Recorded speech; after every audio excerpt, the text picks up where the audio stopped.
Hello साथियों, आप सभी का स्वागत है मेरे यूट्यूब चैनल पे। फ्रेंड्स, आज हम इस वीडियो में जीव विज्ञान का एक टॉपिक है मानव रोग। ये बहुत ज़्यादा इंपॉर्टेंट टॉपिक है और यहाँ से 1 से 2 क्वेश्चन जरूर हर एग्जाम पूछे जाते हैं, तो ये वीडियो आपके लिए बहुत ज़्यादा जरूरी है, बहुत ज़्यादा हेल्पफुल होने वाली है। तो इस वीडियो को पूरा जरूर देखिएगा और चैनल पहली बार चैनल सब्सक्राइब जरूर कर लीजिएगा। चलिए बिना किसी देरी के हम वीडियो की शुरुआत करते हैं। फ्रेंड, पहला क्वेश्चन है, डेंगू के कारण होता है वायरस, कवक, बैक्टीरिया या नेमाटोड। तो फ्रेंड, जो डेंगू है इसमें बहुत ज़्यादा चलता है ठंड के टाइम में, और इसका मेन रीजन होता है वायरस, डेंगू वायरस। और क्या करता है, आपके प्लेटलेट्स को अफेक्ट करता है ये, ठीक है ना। अगला सवाल है, टेटनस तंत्रिका तंत्र की एक गंभीर बीमारी है जो किस विष उत्पादक के कारण होती है।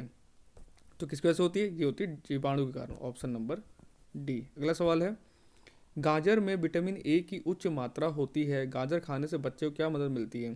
फ्रेंड, जब भी विटामिन ए की बात करेगा कहीं ना कहीं वो आपकी आंखों की रोशनी के बारे में बात कर रहा है, ठीक है ना। तो इसका राइट आंसर होगा, यह बच्चे की दृष्टि को मजबूत करेगा, ऑप्शन नंबर डी।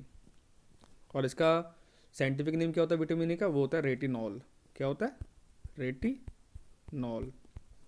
और इसकी कमी से कौन सी बीमारी हो जाती है, रतौंधी, नाइट ब्लाइंडनेस, ठीक है ना। अगला सवाल है, निम्नलिखित में से कौन सा रोग विषाणु से होता है। विषाणु यानी वायरस, तो वायरस से कौन सा रोग होता है।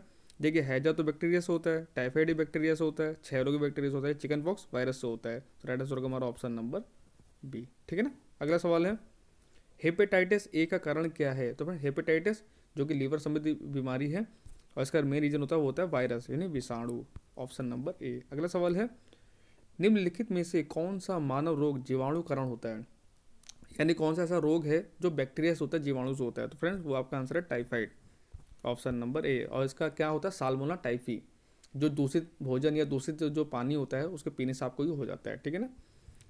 सेब से संबंधित रोग को किस नाम से जाना जाता है। तो फ्रेंड्स, सेब से संबंधित जो रोग है उसको जाना जाता है fire blight, option number C. अगला सवाल है, कौन सा विटामिन रक्त के थक्के के लिए आवश्यक प्रोटीन और कैल्शियम सक्रिय करता है। तो रक्त के थक्के के लिए जो इंपॉर्टेंट विटामिन है वो है आपका विटामिन के। और ये विटामिन के क्या काम करता है, रक्त के थक्के में बहुत ज़्यादा सहायक होता है। जब भी आपको कोई चोट लगती है, देखना उस पर एक फाइब्रोजन थ्रोम्बिन जैसे कुछ बन जाता है, वो विटामिन के की वजह से ही होता है, ठीक है ना। अगला सवाल है, निम्नलिखित में से किस बीमारी के लिए यूएस एफडीए ने 2019 से पहली वैक्सीन डेंग वैक्सीरिया को मंजूरी दी है। नाम से तो लग रहा है डेंग वैक्सीरिया यानी डेंगू के लिए होगा ये। राइट आंसर हमारा डेंगू, जो किससे होता है, वायरस से होता है। बर्ड फ्लू का कारण क्या है। तो बर्ड फ्लू मैक्सिमम मुर्गियों में ज़्यादा होता है और ये कौन से वायरस की वजह से होता है, ये होता है H5N1 virus, option number A. अगला सवाल है, निम्नलिखित में से कौन सा एक कोशिकीय जीव काला जार का कारण बनता है। तो काला जार ये बहुत बेकार बीमारी होती है और ये जिसमें जो जिम्मेदार होता है वो होता है आपका लिस्मेनिया, ऑप्शन नंबर ए। अगला सवाल है, निम्नलिखित में से किसकी कमी के कारण वर्ण अंधता और खराब दृष्टि होती है। तो अब मैंने जब भी कहा था, जब भी दृष्टि की बात होगी तो कहीं ना कहीं विटामिन ए हमारा जिम्मेदार होगा उसके लिए। तो राइट आंसर हमारा ऑप्शन नंबर ए। अगला सवाल है, निम्नलिखित में से कौन सी आँख की बीमारी नहीं है। अब आँख की बीमारी नहीं है हमको ये बताना है। ग्लूकोमा ये तो आँख की बीमारी है, मोतियाबिंद ये भी आँख की बीमारी है, सूखी आँख ये भी आँख की बीमारी, घेंगा ये आँख की बीमारी नहीं है। ये कौन सी बीमारी है, ये थायराइड की बीमारी है, जो किसी कमी से होती है, ये होती है आयोडीन की कमी से, ठीक है ना। निम्नलिखित में से कौन मलेरिया परजीवी है। तो मलेरिया परजीवी जो होता है वो आपका प्लाज्मोडियम होता है, ऑप्शन नंबर ए। और मलेरिया जो होता है मादा एनाफ्लीज मच्छर के काटने से होता है, एनाफ्लीज मच्छर, ठीक है ना। अगला सवाल है, मेटास्टैटिक हड्डी के कैंसर के इलाज के लिए किस विकिरण समस्थानिक का इस्तेमाल किया जाता है। तो फ्रेंड्स, इसके लिए इस्तेमाल किया जाता है स्टोंटियम 89, ऑप्शन नंबर सी। अगला सवाल है, मेगालोब्लास्टिक एनीमिया किस विटामिन कमी से होता है। तो सिंपल सा आप एनीमिया याद रखिए, जो एनीमिया होता है ये विटामिन B9 की वजह से होता है। राइट आंसर होगा ऑप्शन नंबर डी। जब विटामिन B9 की कमी होगी आपके शरीर में तो आपको एनीमिया की बीमारी हो जाएगी, जो कहीं ना कहीं ब्लड से संबंधित है, इस पर खून की कमी हो जाती है शरीर में। अगला सवाल है, निम्नलिखित में से कौन सा एक जीवाणु जनित रोग है, यानी कौन सा ऐसा रोग है जो बैक्टीरिया से होता है। तो देखिए, खसरा, चिकन पॉक्स और कंठमाल ये तो वायरस वाले रोग हैं, लेकिन जो डिप्थीरिया है यही हमारा जीवाणु जनित रोग है, ऑप्शन नंबर ए। अगला सवाल है, ट्रैंक्विलाइजर सामान्यतः किस बीमारी के लिए दिया जाता है। तो ट्रैंक्विलाइजर किसको किया जाएगा, जिसको एंजाइटी होगी, जिसको घबराहट होती होगी, उसको हम ट्रैंक्विलाइज कर देते हैं, ऑप्शन नंबर सी। अगला सवाल है, पेप्टिक अल्सर का कारक जीव एक है। तो पेप्टिक अल्सर जो पेट में होता है इसका मेन रीजन होता है बैक्टीरिया। जब आपके खाने के साथ कोई बैक्टीरिया के पेट में चला जाता है और वो HCl से भी जब नहीं मर पाता है या कहीं ना कहीं बाईपास हो जाता है तो ये आपके पेट में पेप्टिक अल्सर की बीमारी बना देता है, ठीक है ना। अगला सवाल है, निम्नलिखित में से कौन सी बीमारी हवा से नहीं फैलती है। अब हवा से नहीं फैलती है, देखिए, क्षय रोग, ट्यूबरकुलोसिस हवा से फैलता है, न्यूमोनिया भी हवा से फैलता है, जुकाम खाम भी हवा से फैलता है। अगर आपको जुकाम हुआ, अगर बगल में कोई छींकोगे आप तो उसको फैल जाएगा। लेकिन हैजा ऐसा नहीं है। हैजा किससे होता है? हैजा जो होता है आपके, ये दूषित जल से होता है, मैक्सिमम ये दूषित जल से ही होता है ये, ठीक है ना। अगला सवाल है, निम्नलिखित में से कौन सा रोग मच्छरों द्वारा उत्पन्न होता है। मच्छरों से कौन सा रोग उत्पन्न होता है? निमोनिया नहीं, घेंगा नहीं, हैजा नहीं, फाइलेरिया, ऑप्शन नंबर सी। अगला सवाल है, एम्बियोसिस के कारण क्या होता है। तो फ्रेंड जब भी एम्बियोसिस की बात होगी इसमें कहने के एमीबा जिम्मेदार होता है, इसलिए नाम एम्बियोसिस है। इससे क्या होता है, इसको आपको पेचिस लग जाता है, ऑप्शन नंबर बी। और ये भी दूषित जल की वजह से ही होता है। अगर आप दूषित जल या दूषित भोजन कहीं खा लेते हैं तो ये बैक्टीरिया आपके अंदर ईजिली चला जाता है आपके आंतों में, और वहाँ क्या करता है, पेचिस कर देता है आपको। अगला सवाल है, निम्नलिखित में से कौन सा रोग जल प्रदूषण से नहीं होता है। अब देखिए, जल प्रदूषण नहीं होता है, कौन सा रोग नहीं होता है? प्लेग, सब जानते हैं प्लेग किससे होता है, प्लेग चूहों के द्वारा होता है। और प्लेग को ही काली मौत भी कहा जाता है। एक बार क्वेश्चन पूछा हुआ एग्जाम में ऐसा, इसलिए बता रहा हूँ आपको। अगर आपसे पूछेगा एग्जाम में काली मौत के नाम से कौन सी बीमारी जानी जाती है, तो आप आंसर लाएंगे प्लेग, जो कि चूहों के द्वारा फैलता है, ठीक है ना। किस बीमारी में पैरों में अत्यधिक सूजन आ जाती है? तो वही है फाइलेरिया है, जिसमें हाथी पाँव भी जिसको बोला जाता है। ये मच्छर के द्वारा ही होता है। इसका राइट आंसर होगा ऑप्शन नंबर बी। मवेशियों में मुख और पैरों के रोग किसके कारण होते हैं? तो देखिए ना, मवेशियों के एकदम मुख और खुर में बीमारी हो जाती है, उसका रीजन होता है विषाणु यानी वायरस।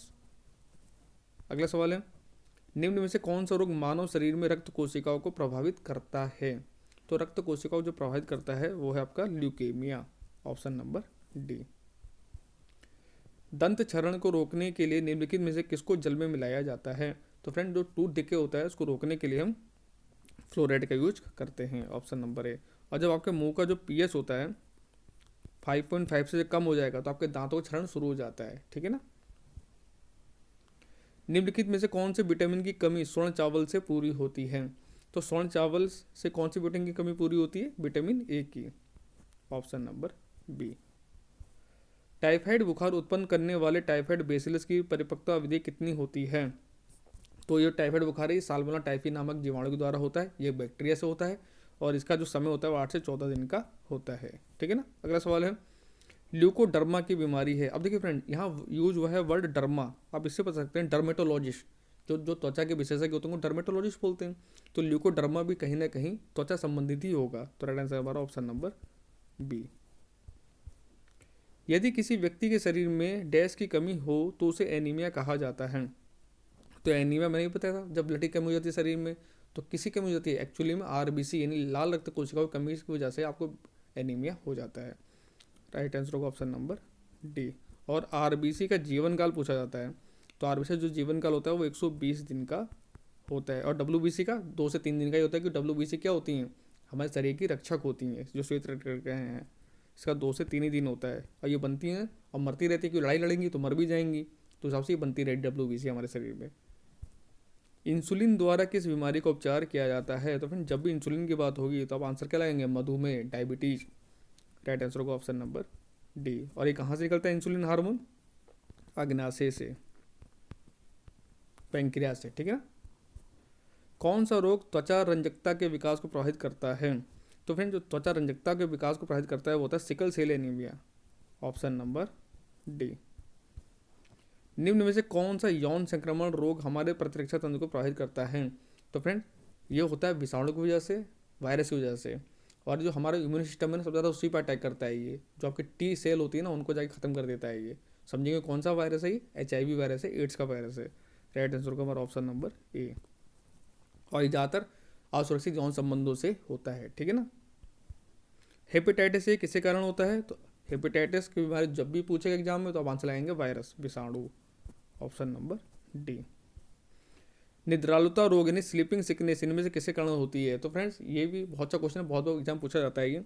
तो जो स्लीपिंग सिकनेस जो होती है वो एक सीसी मक्खी होती है, अगर वो आप काट लेगी ना तो आपको नींद बहुत आएगी, आप सोते रहेंगे। और ये मक्खी मैक्सिमम अफ्रीका वगैरह में ज़्यादा पाई जाती है, इंडिया में तो नहीं पाई जाती, अफ्रीका में ज़्यादा पाई जाती है।